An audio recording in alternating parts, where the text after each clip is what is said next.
13 वर्षांपूर्वीची ही गोष्ट आहे. बेंगलोरमध्ये एक नवरा बायको राहत होते. दोघंही खूप जास्त शिकलेले होते. नवरा एका मोठ्या कंपनीत म्हणजेच इन्फोसिसमध्ये सॉफ्टवेअर इंजिनियर म्हणून मॅनेजरच्या पोस्टवर काम करत होता. तर त्याची बायको यूपीची राहणारी होती, जिचं नाव प्रियंका. ती बँगलोरमध्येच एका नामांकित शाळेत शिक्षिकेचं काम करत होती. 2007मध्ये त्या दोघांचंही लग्न झालं होतं. लग्न होऊन आता 3 वर्ष झाले होते. ते दोघंही एक फ्लॅट घेऊन बाहेर राहायला लागले होते. 2010चे ते वर्ष होते. तारीख 10 ऑगस्ट. सकाळी 7:30 वाजता बेंगलोरच्या एका पोलीस स्टेशनमध्ये एक फोन येतो. एका शेजारच्याच परिसरातील एका सोसायटीमध्ये एका फ्लॅटमध्ये एक खून झाला आहे असं सांगितलं गेलं. तो एरिया पूर्णपणे पॉश होता. त्या ठिकाणी या अगोदर अशी एकही घटना घडलेली नव्हती. त्यामुळे सगळ्यांनाच मोठा शॉक लागणारी ही घटना होती. तेव्हा पोलीस फोन आल्याबरोबर घाईघाईतच त्या घटनास्थळी पोहोचले. ते फ्लॅटमध्ये जाऊन पोहोचतात तेव्हा त्यांना तिथे एक विचित्रच गोष्ट बघायला मिळते. एक 29 वर्षीय महिला एका खुर्चीवर बसलेली असते. तिचे दोन्हीही हात खुर्चीला बांधलेले होते. गळ्यावर चाकू मारल्याचे निशाण होते आणि तिची मान तशीच झुकली गेलेली होती. ती जरी बसलेली दिसत होती, पण तिचा जीव कधीच गेला होता. तो फक्त तिचा एक मृतदेह होता. पोलीस तिची बॉडी हॉस्पिटलमध्ये पाठवतात. बॉडीचं पोस्टमॉर्टम केलं जातं. त्या घरात 2च व्यक्ती राहत होते, नवरा आणि बायको. बायको तर आता मेली होती. त्याच्यामुळे नवऱ्यालाच विचारपूस करायला पोलीस सुरुवात करतात. तुम्हाला माहिती आहे का, खून त्याच प्रियंकाचा झाला होता, जी बँगलोरमध्ये एका नामांकित शाळेमध्ये शिक्षिका होती. आणि या प्रियंकाचा नवरा होता तो सतीश कुमार गुप्ता, जो की एका नामांकित इन्फोसिस कंपनीमध्ये सॉफ्टवेअर इंजिनियर होता, जिथे तो मॅनेजरचं काम करत होता. बायकोचा खून झाल्यामुळे सतीशची परिस्थिती खूप दुःखदायक झाली होती. रडून रडून त्यानं खूपच स्वतःचे हाल करून घेतले होते. बायको आपल्यापासून दूर झाली हा विरह, हा धक्काच त्याला सहन होत नव्हता. पण तरीही तो पोलिसांच्या प्रश्नांना उत्तरं द्यायला त्यांच्यासमोर बसला होता. तेव्हा त्यानं पोलिसांना सांगितलं की तो रोज सकाळी 5:30 वाजता बाहेर जॉगिंग करण्यासाठी जात असतो. प्रियंकाला सकाळी लवकर उठायला आवडत नव्हतं, कारण 7:30 वाजता तिला स्कूलमध्येही जायला लागायचं आणि सतीशला सकाळी 10 वाजता ऑफिस असायचे. प्रियंका सकाळी 7:30 वाजता आपल्या घरातून शाळेत जायला निघत असे. ती उठल्यानंतर घरातच आपला योगा व्यायाम करत असे. त्यामुळे सतीश नेहमीच एकटाच जॉगिंग करायला बाहेर पडत असे. त्याने पुढं सांगितलं, 10 ऑगस्टच्या दिवशी मी सकाळी जॉगिंग करायला बाहेर पडलो होतो. थोड्याच वेळात माझ्या बायकोचा मला फोन आला आणि तिनं सांगितलं की काही रद्दीवाले लोक घरासमोर आलेले आहेत. 2 माणसं आहेत. ते आपल्या घरातील पेपर म्हणजेच रद्दी खरेदी करण्यासाठी ते आलेले आहेत. मी त्यांना नकार दिला, तरीही ते घराच्या बाहेरून जातच नाहीत. म्हणत आहेत की सकाळी सकाळी तुमच्या दारी आलो आहोत. असेल रद्दी काही, थोडे पेपर वगैरे असेल तर आम्हाला द्या. बोहणी होऊनच जाईल आमची. तेव्हा सतीशनं आपल्या बायकोला सांगितलं, अगं इतक्या सकाळी सकाळी कोणी रद्दीवाले येत असतात का? तू दरवाजा उघडू नको, मी येतोच. इतके सकाळी 6 वाजता कोणी थोडंच येतं, म्हणत त्यानं फोन बंद केला. 45 मिनिटांनंतर तो आपल्या फ्लॅटवर पोहोचला. त्यानं बघितलं तर घराचा दरवाजा हा बंद होता. त्यानं दरवाजाची बेल वाजवली, पण कोणीही दरवाजा उघडतच नव्हतं. बेल वाजवून वाजवून तो थकला. आता तर आजूबाजूचे राहणाऱ्या फ्लॅटमधील लोकही तिथे जमा झालेत. तो तिला वारंवार फोन करत होता, पण प्रियंका म्हणजेच त्याची बायको फोनही उचलत नव्हती. तेव्हा त्याला डोक्यात विचार आला की आपल्याकडे या फ्लॅटच्या 2 चाव्या आहेत. एक आपल्या बायकोकडे असते तर एक आपल्याकडे, कारण त्यांच्या दोघांपैकी कोणीही घरी लवकर आल्यानंतर ते त्या चावीनं दरवाजा खोलून घरात येऊ शकतात. म्हणून त्यानं एक चावी आपल्या इन्फोसिसच्या कंपनीतच आपल्या ड्रॉवरमध्ये ठेवलेली होती. खूप वाट बघितल्यानंतर सतीश जवळच असलेल्या आपल्या इन्फोसिसच्या कंपनीमध्ये पटकनच गेला. कंपनी फ्लॅटपासून जवळच होती, म्हणूनच ते इथे राहायला आले होते. कारण फ्लॅटपासून दोघांचा जॉब हा जवळ होता. तो ऑफिसमध्ये जाऊन पटकनच चावी घेऊन येतो, पटकनच फ्लॅटचा दरवाजा खोलतो. परंतु समोर बघितल्यावर त्याच्या पायाखालची जमीनच सरकते. कारण समोर एका खुर्चीवर त्याची बायको प्रियंका बसलेली होती. तिचे दोन्हीही हात खुर्चीला बांधलेले होते. तिच्या गळ्यातून रक्त येत होतं. तिचा जीव गेलेला होता. म्हणून त्यानं सगळ्यात अगोदर पोलिसांना फोन केला आणि तिथून पुढे पोलिसांनी या केसची चौकशी करायला सुरू केलं. पहिला दिवस गेला, दुसराही दिवस गेला, पण पोलिसांच्या हातात काहीच पुरावे लागत नव्हते. कोणी खून केला समजायला काहीच मार्ग नव्हता. आजूबाजूच्या राहणाऱ्या माणसांनीही काहीच बघितलेलं नव्हतं. फ्लॅटच्या शेजारी बाहेर CCTV कॅमेरे देखील नव्हते, जेणेकरून ह्या केसचा गुंता सोडवता येईल. त्यामुळे पोलीससुद्धा आता खूप जास्त टेन्शनमध्ये होते. ज्या व्यक्तीचा खून झाला ती एका शाळेची शिक्षिका होती आणि त्याची पत्नी होती. तो एका मोठ्या कंपनीचा मॅनेजरच्या पोस्टवर काम करत होता. त्यामुळे या केसचं पोलिसांवरती सुद्धा खूप मोठं प्रेशर होतं. सतीश गुप्ताचे मित्र घरी येऊन त्याचे सांत्वन करत होते. त्याचे मित्र तर आता म्हणत होते की दिल्लीमध्ये महिला सुरक्षित नाहीत, ते माहिती होतं. पण आता आपल्या बेंगलोरसारख्या शहरातही असं व्हायला लागलं तर कसं होईल? इथे अशा घटना कधीच झालेल्या नाहीत. ही तर पहिलीच घटना आहे. आता खुनी सापडेल की नाही? 3 दिवस या घटनेला झाले होते. सतीश बायकोवर खूप प्रेम करायचा, म्हणून 3 दिवस झाले तरी आपल्या बायकोच्या खुन्याला पोलिसांनी पकडलं नाही. म्हणून सतीश आता रोजच पोलीस स्टेशनच्या बाहेर जाऊन हंगामा करायचा. माझ्या बायकोला न्याय द्या, गुन्हेगारांना पकडा, असं त्या पोलिसांना म्हणायचा. आता इन्फोसिससारख्या कंपनीत काम करणारा एक एम्प्लॉई जर बायकोला इन्साफ मिळावा, न्याय मिळावा यासाठी पोलीस स्टेशनच्या बाहेर दिवस उभा राहत असेल तर ही गोष्ट लवकरच मीडियाच्या समोर आली आणि प्रत्येक ठिकाणी ही न्यूज, ही बातमी प्रत्येक पेपरमध्ये, न्यूज चॅनलवर वेगानेच व्हायरल झाली. बेंगलोर पोलिसांवर खूप मोठा आता प्रेशर होता. हाय प्रोफाईल केस त्यांच्याकडे आली होती, परंतु खरा गुन्हेगार कोण आहे हे त्यांना सापडत नव्हतं. सतीश आता रोजच पोलीस स्टेशनच्या बाहेर येत आपल्या बायकोसाठी न्याय मागायचा. तेव्हा पोलीस त्याला म्हणायचे की आम्ही आमच्या पद्धतीनं चौकशी करत आहोत, तुम्ही असं आंदोलन करू नका, तुम्ही घरी जा, आम्ही लवकरच खरा गुन्हेगार पकडू. पण सतीश ऐकायला तयारच नव्हता. 3 दिवसांपर्यंत पोलीस सतीशला समजावून सांगत होते, पण तो बायकोच्या प्रेमात वेडा झाला होता. तो ऐकायला तयार नव्हता. तो रोजच आंदोलन करत होता. 4थ्या दिवशी परत एकदा काही पोलीस त्याच्याजवळ आलेत आणि त्याला म्हणाले, तू हे आंदोलन बंद कर, आम्ही लवकरच खरा आरोपी शोधतो. पण सतीश ऐकायला तयार नव्हता. तो म्हणाला, मी इथून जाणार नाही, माझ्या बायकोला न्याय द्या. आता पोलीस त्याच्याकडे बघून जरा हसले आणि त्याला म्हणाले, चल पोलीस स्टेशनमध्ये, ये आत. सतीश उठला आणि पोलिसांसोबत पोलीस स्टेशनमध्ये आत गेला. पोलीस त्याला लगेचच म्हणाले, आता तुला पोलीस स्टेशनच्या बाहेर आंदोलन करायची काहीच गरज नाही, कारण तुझी जागा पोलीस स्टेशनच्या आतमध्येच आहे. तेव्हा सतीश चिडूनच पोलिसांना म्हणाला, हा काय मजाक आहे साहेब? पोलीस म्हणाले, मजाक नाही, 3 दिवसांपासून तू हे आंदोलन करत आहेस असं तुला वाटतं. तुला वाटत असेल की आम्ही तुझ्या प्रेशरमध्ये येऊन आमच्या चौकशीचा मार्ग भटकू आणि तुला समजणार नाही. पण आम्हीच तुला 3 दिवसांसाठी इथे बसवून ठेवलं होतं, कारण आम्हीसुद्धा या केसची चांगल्या प्रकारे चौकशी करू शकतो. कारण तू इथे बसलेला असताना आम्हाला बाहेर तुझ्याबद्दल बरीच काही माहिती मिळेल. अशा बऱ्याच काही छोट्या गोष्टी होत्या ज्यानं आमचा पहिलाच संशय हा तुझ्यावरती गेला. आम्ही त्या छोट्या छोट्या गोष्टी एकत्र जोडल्यात आणि बऱ्याच सत्य घटना आमच्या डोळ्यांसमोर उलगडल्या गेल्या. आता खरं खरं सांग सतीश गुप्ता, तूच तुझ्या बायकोला मारलं आहेस ना? तूच तुझ्या बायकोचा खुनी आहेस ना? सतीशनं अगोदर अजिबात ही गोष्ट मान्यच केली नाही. तो खूपच सावरासावर करत होता. मी माझ्या बायकोवर किती प्रेम करत होतो. आमच्या लग्नाला 3च वर्ष झाले आहेत. जर मी तिला मारलं असतं तर मी तिच्या गुन्हेगाराला पकडा म्हणून बाहेर 3 दिवसांपासून कशासाठी उन्हामध्ये बसलो असतो. त्यामुळेच मी तिचा खून का करू.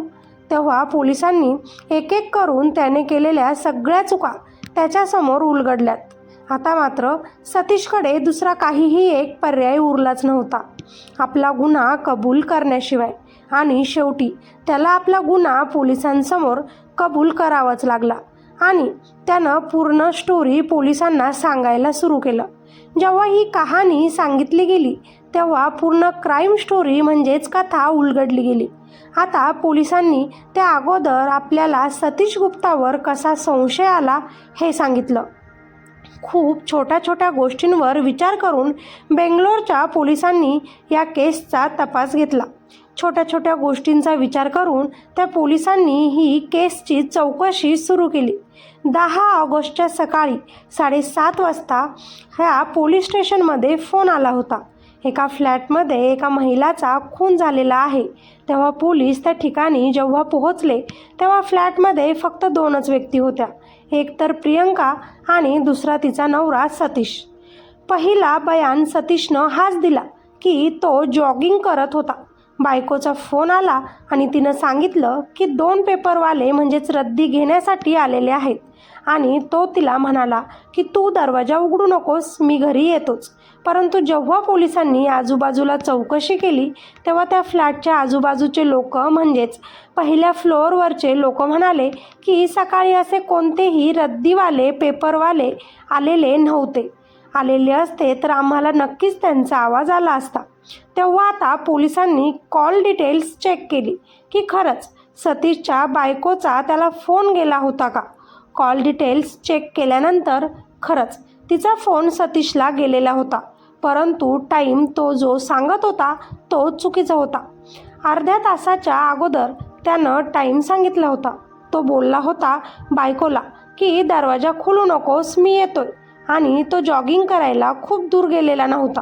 तो आपल्याच अपार्टमेंटमध्ये खाली गार्डनमध्ये जॉगिंग करत होता.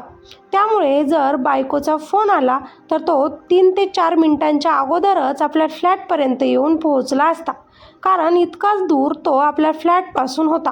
परंतु तो बायकोचा फोन आल्यानंतर 45 मिनिटांनी तिथे येऊन पोहोचला. आता प्रश्न हा होता आणि त्याच्यावर संशय घेण्याचं कारणही हेच होतं की 2-3 मिनिटं फ्लॅटपर्यंत पोहोचायला लागतात, तर या माणसाने 45 मिनिट का घेतले. आता पोलिसांना त्यानं दुसरी गोष्ट सांगितली. जेव्हा मी घरी आलो तेव्हा दरवाजाची बेल वाजवत होतो, पण दरवाजा कोणीच खोलत नव्हतं.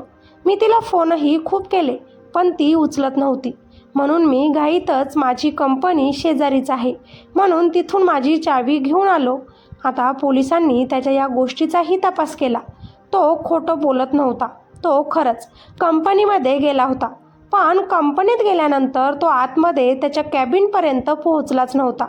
तो आपल्या इन्फोसिस कंपनीच्या खालीच परिसरात इकडून तिकडे फिरत होता, कारण चावी त्यानं आदल्या दिवशीच आपल्याकडे घेऊन ठेवली होती. प्रत्येक कंपनीत एक ॲक्सेस असतं, ते लावल्याशिवाय कंपनीचं डोअर उघडलं जात नाही. आणि सतीश कुमार हा सकाळी जॉगिंगसाठी निघाला होता. जॉगिंगच्या कपड्यांवरती तो आपलं पॉकेट तर घेऊ शकतो, पण आपल्या ऑफिसचं आयडेंटिटी कार्ड घेऊन तो बाहेर फिरू शकणार नाही. कोणीच आपलं ऑफिसचं कार्ड घेऊन जॉगिंगला जात नाही. मग यानं कसं काय ऑफिसमध्ये जाऊन दरवाजा उघडला. तो 3 ते 4 ठिकाणी कसा काय ॲक्सेस घेऊन आतमध्ये चावी घेण्यासाठी गेला. हे बरेच प्रश्न पोलिसांनी शोधून काढलेत. त्यामुळे पोलिसांनी इन्फोसिसच्या मालकालाच विचारपूस करायला सुरुवात केली. तेव्हा त्यांनी सांगितलं की आमचे सगळेच कर्मचारी हे 10 नंतरच ऑफिसला येतात. इतक्या सकाळी दुसरा कोणीही मदत करायलाही राहणार नाही. CCTV कॅमेरे चेक केले तर सतीश हा ऑफिसच्या फक्त खालीच फिरत होता, आतमध्ये तो गेलाच नव्हता. आणि म्हणूनच पोलिसांना त्याच्यावर दुसऱ्यांदाही संशय आला. आता पोलिसांनी अजूनच खोलवर तपास सुरू केला. त्याच्या घरातील काही पैशांची रक्कम गायब होती. तिच्या लग्नाचे दागदागिनेही गायब होते. म्हणजे घरात चोरी झाली असे स्पष्टपणे दिसत होते. त्याच चोरांनी लूटमार करून तिला मारून तिथून पळून गेले असावे असाही त्यांचा संशय काही दिवसातच दूर झाला. कारण जेव्हा पोलिसांनी त्याच्या घराची तपासणी पुन्हा केली तेव्हा 30 ते 40 हजार रक्कम एकाच ठिकाणी अगदी सहजतेनं त्यांना सापडली. चोर जर चोरी करायला आले होते तर ती रक्कम त्यांनी तिथेच का ठेवली असावी असाही प्रश्न त्यांच्यासमोर आला. तिसरी गोष्ट सतीशनं पोलिसांना सांगितली होती की त्याच्या बायकोनं त्याला फोन केला होता. त्यानं मी घरी येतोय, दरवाजा उघडू नकोस असं तिला सांगितलं होतं. पोलिसांनी सगळ्यात अगोदर दोघांचेही फोन लोकेशन चेक केलं आणि त्यात त्यांना समजलं की दोन्हीही मोबाईल लोकेशन हे एकाच ठिकाणी आहेत. तेव्हा पोलिसांच्या लक्षात आलं की सतीशनेच बायकोच्या फोनवरून आपल्याला फोन केला. 30 ते 40 सेकंद फोन चालू ठेवला, नंतर स्वतःनेच फोन बंद करून टाकला. फोन तिथे ठेवून तो जॉगिंगसाठी निघून गेला. या सगळ्या गोष्टी जेव्हा पोलिसांच्या समोर आल्यात तेव्हा पोलिसांनी त्याला पोलिसी रुबाब दाखवला. आता खरा आरोपी हा त्या बायकोचा नवराच होता आणि तो आता पोलिसांच्या ताब्यात होता. त्याचं लग्नसुद्धा दोघांच्याही मर्जीनंच झालं होतं.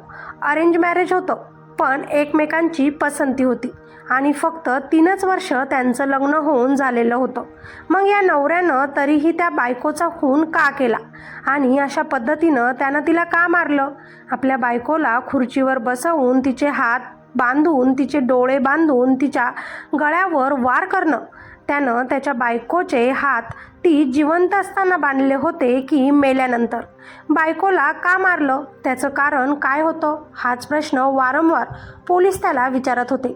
आता यापुढील सगळी कथा सतीश गुप्तानं आपल्या तोंडानेच पोलिसांसमोर उघड केली. 2007मध्ये सतीशचं प्रियंकासोबत लग्न झालं होतं. सतीश बेंगलोरमध्येच लहानाचा मोठा झाला होता. आता चांगल्या नोकरीलाही तो लागला होता. म्हणून त्याचे आईवडील त्याच्या लग्नाची बोलणी करत होते. त्याच्यासाठी एखादी मुलगी शोधत होते. तेव्हाच प्रियंका UPची राहणारी असून बेंगलोरमध्ये एक शिक्षक म्हणून जॉईन झाली होती. ती तिथे नोकरी करत होती. काहीतरी दूरचे नातेसंबंध कामाला आले. प्रियंका सतीशच्या आईवडिलांना खूप आवडली. दोघांच्याही परिवारांना एकमेकांचा परिवार हा खूप जास्त आवडला. 2007मध्येच प्रियंका आणि सतीश यांनी दोघांनीही एकमेकांना पसंत केलं आणि सगळ्यांच्या सहमतीनं यांचं लग्नही झालं.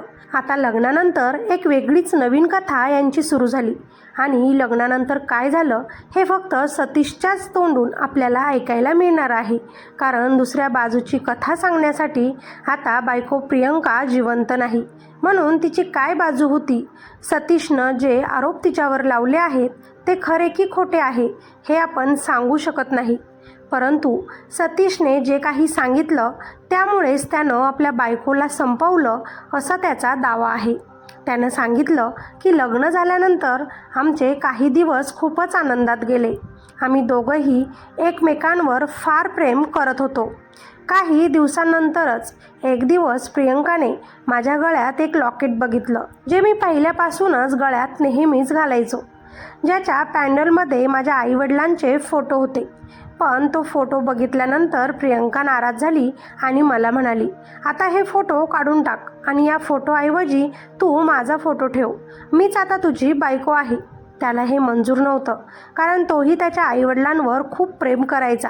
परंतु बायकोच्या खुशीसाठी त्यानं ते केलं. थोडे दिवस असेच गेले. आता मात्र घरामध्ये सासूसुनेचं जमेना. ती म्हणायला लागली की मी आता या घरात नाही राहणार, आपण दुसरीकडे राहू. सतीशला हे सुद्धा अजिबात मंजूर नव्हतं. तो त्याच्या आईवडिलांना असं एकटं सोडून बायकोसोबत दुसरीकडे राहू शकत नव्हता. पण सतीशच्या आईवडिलांनी त्याला समजावलं की तुझी बायको म्हणत असेल तर तू तिकडे राहा, फक्त खुश राहा.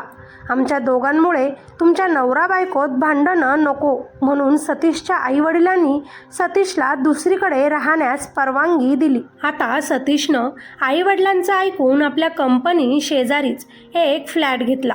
दोघंही त्या फ्लॅटमध्ये राहू लागले. परंतु सतीश आठवड्यात आपल्या आईबाबांना भेटायला जात असे. हे सुद्धा प्रियंकाला आवडत नव्हतं. शनिवार रविवार आपल्यालाच सुट्टी असते. हा वेळ फक्त आपल्यालाच मिळायला हवा असा तिचा समज होता. त्यामुळे तू तुझ्या आईवडिलांकडे जात जाऊ नकोस. हा वेळ आपल्यालाच हवा असं म्हणून ती त्याच्यासोबत नेहमीच भांडण करत असे. ती त्याला आपल्या आईवडिलांपासून दूर करत आहे असं त्याला वाटत होतं. पण हे सगळं घडत असताना प्रियंका तिच्या आईवडिलांशी नेहमीच फोनवर बोलायची आणि ती जेव्हाही बोलत असायची तेव्हा सतीश देखील तिला बघायचा. त्याच्या मनात तिला तिच्या आईवडिलांशी बोलताना बघून एक गिल्ट येत होता की आपल्या बायकोचे नाते आपल्या आईवडिलांशी किती चांगले आहे. ती त्यांच्यासोबत डेली फोनवर बोलते, त्यांची विचारपूस करते. तेही आपल्याकडे इथे येऊन राहून जातात. ही त्यांना तिकडे भेटायला जाते. पण तिच्यामुळे मी माझ्या आईवडिलांपासून किती दूर झालो. ज्यांनी आपल्याला जन्म दिला, आपल्याला लहानाचं मोठं केलं, त्यांच्यापासूनच आपल्या बायकोनं आपल्याला तोडलं. हा मोठा गिल्ट त्याच्या मनात होता. दोघांमध्ये बरेच या गोष्टींवरून वाद होत असले तरीही ते दोघं एकत्र सोबत त्या फ्लॅटमध्ये राहत होते. असेच त्यांचे दिवस चालू होते. तेव्हा जुलैमध्ये सतीश एक जमिनीची खरेदी करतो ज्याच्यावर त्याला एक घर बांधायचं असतं. जेव्हा त्यानं जमीन खरेदी केली तेव्हा भूमिपूजनचा एक कार्यक्रम ठेवला होता. भूमिपूजनची तारीख ही ऑगस्ट महिन्याच्या पहिल्याच आठवड्यात होती. भूमिपूजनची सगळी तयारी झाली होती. प्रियंकाचे आईवडील देखील यूपीवरून त्या कार्यक्रमात सहभागी झाले होते. सतीशचे आईवडील सुद्धा या कार्यक्रमात भूमिपूजनासाठी पोहोचले होते. ते आल्यानंतर प्रियंकाची नजर त्यांच्यावर पडली. इकडे सतीश त्या पूजेमध्ये बिझी होता. प्रियंका लगेचच आपल्या सासू सासऱ्यांजवळ गेली आणि ती त्यांना म्हणाली, ही आमची जमीन आहे. माझ्या नवऱ्यानं खरेदी केली आहे. तिथे आम्हाला घर बांधायचं आहे. ही तुमची जमीन नाही. आमच्या नवरा बायकोनं एकत्र पैसा खर्च करून ही जमीन खरेदी केलेली आहे. त्यामुळे तुम्ही या सगळ्यांपासून दूर राहा. आपला झालेला अपमान बघून ते सासू सासरे आपल्या मुलाला न भेटताच तिथून निघून गेलेत. परंतु काहीच दिवसात ही गोष्ट सतीशच्या कानांवर पडली. आता मात्र सतीशच्या तळपायाची आग मस्तकात गेली. त्याला आपल्या बायकोचा खूप राग आला. आता त्यांना मनाशी ठरवलं की तो या गोष्टीचा आपल्या बायकोसोबत बदला घेणार, तिला मारणार आणि त्यानंतरच त्यानं या सगळ्या गोष्टींचा विचार करून खूप मोठा प्लॅन केला. हा खून झालेला आहे असं वाटलं पाहिजे, चोरांनीच आपल्या बायकोला मारलं आहे असं वाटलं पाहिजे. असे सगळेच प्लॅन त्याच्या डोक्यामध्ये तेव्हापासूनच सुरू झाले. जेव्हा भूमिपूजन झालं, आईवडिलांचा प्रियंकाने अपमान केला ही गोष्ट त्याला कळाली तरी देखील त्यानं आपल्याला हे माहिती आहे असं आपल्या बायकोला प्रियंकाला सांगितलं नाही. आपल्याला काहीच माहिती नाही असंच तो घरामध्ये तिच्यासोबत वागत राहिला. प्रियंका भूमिपूजन झालं, आता आपण नवीन घर बांधणार यामध्येच खूप जास्त खुश होती. आता मात्र प्रेमानेच आपल्या बायकोचा विश्वास जिंकायचा आणि नंतर बदला घ्यायचा त्या नवऱ्यानं मनात विचार केला. त्यामुळे तो खूप मोठा फोटो घेऊन तिला सरप्राईज देण्यासाठी खोलीत गेला. त्यानं तिला खुर्चीवर बसवलं. तिचे डोळे त्यानं बंद केले आणि मी तुझ्यासाठी काय आणलं आहे ते बघ म्हणाला. तिनं जेव्हा डोळे उघडले तेव्हा समोर भिंतीवर स्वतःचा इतका मोठा फोटो बघून तिला फार आनंद झाला. आपला नवरा आपल्यावर किती प्रेम करतो, आपलं सगळं ऐकतो म्हणून ती खूप जास्त खुश होती. आपल्या आईबाबांना सुद्धा ती सांगत होती की माझा नवरा माझ्यावर आता खूप जास्त प्रेम करतो. आता त्या दिवसापासून नेहमीच सतीश प्रियंकाला नवीन नवीन गिफ्ट आणायला लागला. तिला तो सरप्राईज द्यायला लागला. तीही खूप जास्त खुश होत असे. त्यामुळे तिला त्याच्यावर काहीही संशय येईल हा प्रश्नच नव्हता. काही दिवसांसाठी ती आपल्या आईवडिलांकडेही जाऊन आली. तेव्हा देखील हा सतीश तिला वारंवार फोन करत असे. आपण तिच्यावर किती प्रेम करतो याची तिला जाणीव तो करून देत असे. आपला नवरा आता आपलाच आहे, तो आपल्यावरच खूप जास्त प्रेम करतो हे समजून ती आपल्या आईवडिलांकडून परत लवकरच त्याच्याकडे बँगलोरला आली. आता सतीश परत एकदा तिला गिफ्ट द्यायला सुरू करतो. मी तुझ्यासाठी सरप्राईज देणार आहे असंही तो तिला सांगतो. आपला नवरा आता नेहमीच आपल्याला अशाच पद्धतीनं सरप्राईज देतो हे तिला माहिती झालं होतं. त्यामुळे ती फार खुश होती. असेच परत थोडे दिवस गेले. तो परत आपल्या बायकोला म्हणाला, मी आज परत एकदा तुझ्यासाठी एक नवीन सरप्राईज आणलं आहे. तुझ्यासाठी हे गिफ्ट मी घेऊन आलेलो आहे. ती खूप जास्त खुश झाली आणि काय आहे त्याला म्हणू लागली. तो म्हणाला, तू हात लावलं की तू लगेच ओळखशील की ते काय आहे. त्यामुळे मी याही वेळी तुझे डोळे बंद करणार. तुझे हात मी खुर्चीला बांधणार. तेव्हाच तुला समजणार नाही की मी तुला आणलेलं गिफ्ट हे काय आहे. तिला अजिबातही आपल्या नवऱ्यावर तेव्हा संशय आला नाही. तिनं लगेचच आपल्या डोळ्यांवर पट्टी बांधली. त्यानं तिचे हात त्या खुर्चीला बांधलेत. एका नायलॉनची दोरी त्याच्याजवळ आधीच होती. त्यानं हळूहळू तिच्या डोक्यातून ती घातली. ती लगेचच त्याला म्हणाली, आज तू माझ्यासाठी हिऱ्यांचा हार आणला आहेस ना. मला माहिती पडलं आहे. जरी मी स्पर्श करू शकत नाही तरी मला जाणवलं. तो म्हणाला, बरोबर ओळखलंस. मी तुझ्यासाठी आज हिऱ्यांचाच हार आणला आहे. हेच तुझं आज सरप्राईज आहे. बोलत बोलत त्यानं दोरी तिच्या गळ्याला घट्ट आवळली. थोडीशी धडपड तिनं केली तिनं जीव वाचवण्यासाठी, परंतु तिचा जीव लगेचच गेला. पण ती मेली आहे हे की बेशुद्ध पडली आहे हे त्याला समजेना. म्हणून सतीश लवकरच किचनमध्ये गेला आणि एक चाकू घेऊन आला आणि त्यानं तिच्या गळ्यावर चाकूने धार मारली. आता ती मेली आहे त्याला समजलं. तिचा फोन आपल्या हातात घेऊन त्यानं स्वतःलाच फोन केला. 30-40 सेकंद फोन चालू ठेवला आणि तो फोन तिच्या हातांना स्पर्श करून जागेवर परत ठेवून दिला आणि आपला मोबाईल हातात घेऊन तो घराच्या बाहेर पडला. थोड्या वेळानं बायकोचा फोन आलाय म्हणून मित्रासमोरच जोरात आवाज करत, मी येतोच आहे, दरवाजा उघडू नकोस, असं तो बोलला. रनिंग करून घेतली आणि 45 मिनिटांनी तो परत घरी पोहोचला. आपल्या आईवडिलांपासून आपली बायको आपल्याला दूर करत आहे हे त्याला पचलं नाही.